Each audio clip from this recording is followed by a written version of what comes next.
Hi guys, welcome the Pakistani husband and wife reaction में। उम्मीद करता हूँ आप सब खैरियत से होंगे, जाओगे, खुश होंगे, आबाद होंगे। अगर चैनल को सब्सक्राइब नहीं किया तो लाजमी सब्सक्राइब कर, ताकि आने वाली वीडियो आप तक आसानी से पहुंचे और आप एंजॉय करते रहे। मेरा नाम है नदीम। मेरा नाम है नीला। यार, इंडिया के लिए बहुत बड़ी खुशखबरी है। अच्छा। कि एक रिपोर्ट आई है। अच्छा। कि दुनिया के ताकतवर 3 देश हैं ना, इंडिया उस पे तीसरे नंबर पे आ गया। हाँ। अच्छा, आप अंदाजा लगा ले, तीसरे नंबर पे। चले देखते हैं, पता चलेगा। वीडियो वॉच करते 1 2 3 स्टार्ट। दोस्तों, हाल ही में एक बहुत महत्वपूर्ण वैश्विक घटना हुई है जिसने भारत को अंतर्राष्ट्रीय मंच पर नई ऊंचाइयों पर पहुंचा दिया है। दुनिया के सबसे ताकतवर देशों की सूची में भारत को अब तीसरे स्थान पर रखा गया है। यह बदलाव न केवल भारत के लिए गर्व की बात है, बल्कि इस बात का संकेत भी है कि भारत अब वैश्विक राजनीति में एक मजबूत शक्ति के रूप में उभर रहा है। रशिया और जापान जैसे ताकतवर देशों को पीछे छोड़ते हुए भारत अब वैश्विक शक्ति संतुलन का एक प्रमुख खिलाड़ी बन गया है। यह कोई छोटा बदलाव नहीं है और इसे दुनिया भर में कई प्रमुख मीडिया आउटलेट्स ने रिपोर्ट किया है। भारत सरकार के मंत्रियों ने भी इस उपलब्धि को सराहा है और कई ने अपने सोशल मीडिया अकाउंट्स पर इसे लेकर ट्वीट किए हैं। इस पूरी रैंकिंग को Australia based think tank Loewi institute ने जारी किया है, जो अपनी विश्वसनीयता और गहराई से रिसर्च किए गए रिपोर्ट्स के लिए जाना जाता है। लोवी इंस्टीट्यूट ने अपने एशिया पावर इंडेक्स में देशों की शक्ति का आकलन केवल सैन्य ताकत पर नहीं किया है। इसमें आर्थिक क्षमता, सैन्य क्षमता, देशों की राजनीतिक स्थिरता, उनके कूटनीतिक संबंध, सांस्कृतिक प्रभाव और भविष्य में संसाधनों की उपलब्धता जैसे कई महत्वपूर्ण मानकों का विश्लेषण किया गया है। और इसी विश्लेषण का नतीजा है कि भारत अब 5वें स्थान से रूस और जापान को पछाड़ते हुए तीसरे स्थान पर आ चुका है। तो दोस्तों, वीडियो में आगे जाने से पहले भारत रूस जापान को पछाड़ते हुए तीसरे स्थान पर आ चुका है। इसके लिए वीडियो को लाइक करके कमेंट बॉक्स में जय हिंद जरूर लिखें। याद रहे, जय हिंद कहना हम सब के लिए गर्व की बात है। दोस्तों, इस रिपोर्ट में अमेरिका को 81.6 अंकों के साथ सबसे अधिक शक्ति रखने वाला देश माना गया है। इसके बाद चीन का स्थान आता है। लेकिन इस बार सबसे महत्वपूर्ण बदलाव यह है कि तीसरे स्थान पर भारत ने अपनी जगह बना ली है, जिससे पहले इस स्थान पर या तो रशिया होता था या फिर जापान। यह बदलाव इसलिए भी महत्वपूर्ण है क्योंकि इससे पहले कई आलोचकों ने यह तर्क दिया था कि जापान को तीसरे स्थान पर रखना सही नहीं था, खासकर तब जब उसके पास खुद के परमाणु हथियार भी नहीं हैं। ये बदलाव सिर्फ आंकड़ों का खेल नहीं है, बल्कि यह एक ऐतिहासिक उपलब्धि है जो दर्शाता है कि भारत ने अब अपनी ताकत, क्षमता और सामरिक सूझबूझ से दुनिया का ध्यान आकर्षित कर लिया है। और यह कोई छोटी बात नहीं है। लोवी इंस्टीट्यूट, जो कि एक प्रमुख ऑस्ट्रेलियाई थिंक टैंक है, ने अपनी रिपोर्ट में इस बात को स्पष्ट किया है कि भारत अब तीसरी सबसे बड़ी शक्ति के रूप में उभर रहा है। यह रिपोर्ट महज शब्दों तक सीमित नहीं है। यह गहराई से विश्लेषण करती है कि किन तत्वों ने भारत को इस मुकाम तक पहुंचाया है। अगर हम सोचें कि क्या कारण है जो भारत को इस स्थान पर लेकर आए हैं, तो जवाब सीधा है। भारत की आर्थिक प्रगति, उसकी सैन्य क्षमताएं और उसकी भविष्य की योजनाएं। भारत न केवल एक मजबूत अर्थव्यवस्था है, बल्कि इसके पास अद्वितीय सामरिक साधन हैं जो इसे और भी मजबूत बनाते हैं। भारत के पास आज जो सुपर वेपन्स हैं, वे किसी भी वैश्विक शक्ति से टक्कर लेने में सक्षम हैं। इनमें प्रमुख है अग्नि मिसाइल सीरीज, जो कि इंटरकॉन्टिनेंटल बैलिस्टिक मिसाइल (ICBM) है। अग्नि 5 मिसाइल की क्षमता 5000 से अधिक किलोमीटर तक मार करने की है, जो इसे एक बेहद खतरनाक हथियार बनाती है। इसके अलावा भारत के पास परमाणु हथियारों की भी एक बड़ी श्रृंखला है, जो इस देश को एक परमाणु शक्ति के रूप में और मजबूत करती है। यह हथियार न केवल रक्षा के लिए है, बल्कि भारत के सामरिक स्वाभिमान और आत्मनिर्भरता का प्रतीक भी है। कल्पना कीजिए कि किसी संभावित युद्ध की स्थिति में भारत की ब्रह्मोस सुपरसोनिक क्रूज मिसाइल कैसी भूमिका निभाएगी। ये दुनिया की सबसे तेज क्रूज मिसाइलों में से एक है और इसकी मारक क्षमता और गति ने इसे एक गेम चेंजर बना दिया है। यह मिसाइल न केवल दुश्मन के ठिकानों को सटीकता से नष्ट कर सकती है, बल्कि इसका डर ही दुश्मन को कई कदम पीछे हटने पर मजबूर कर देता है। दोस्तों, यहाँ पर ध्यान देने वाली बात यह भी है कि सिर्फ सैन्य ताकत ही नहीं, बल्कि भारत की कूटनीतिक सूझबूझ ने भी उसे इस मुकाम तक पहुंचाने में बड़ी भूमिका निभाई है।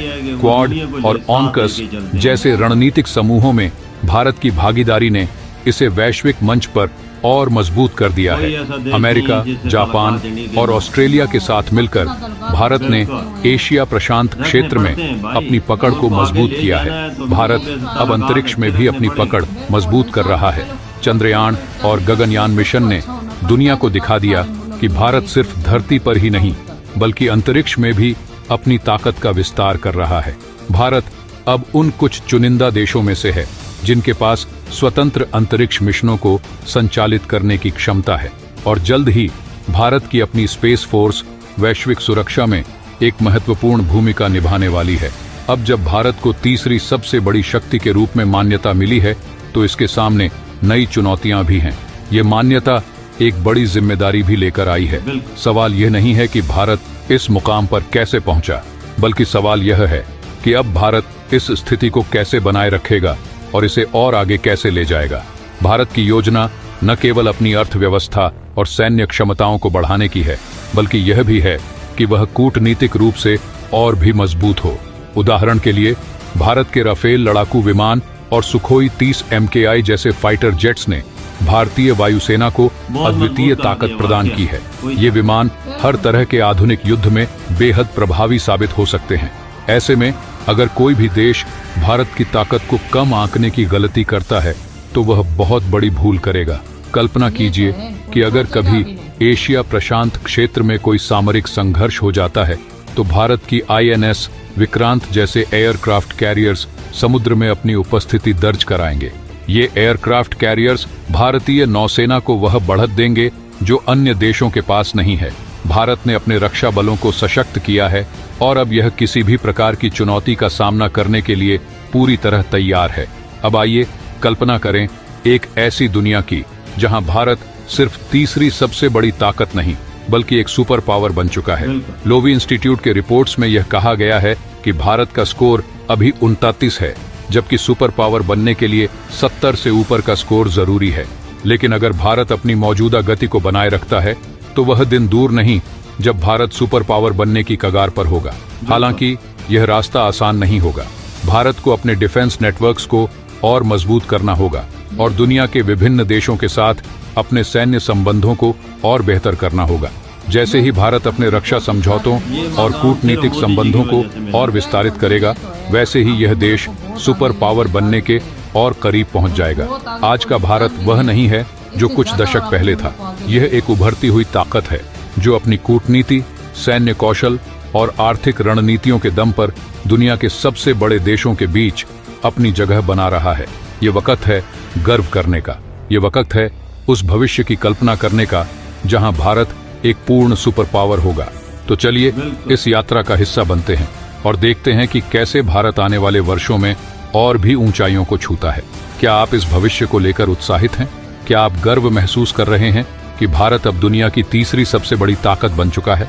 अपने विचार हमें बताएं और इस गर्व के पल का हिस्सा बनें। दोस्तों, इस वीडियो को अपने तक सीमित न रखें। इसे कम से कम 5 दोस्तों के साथ शेयर करें।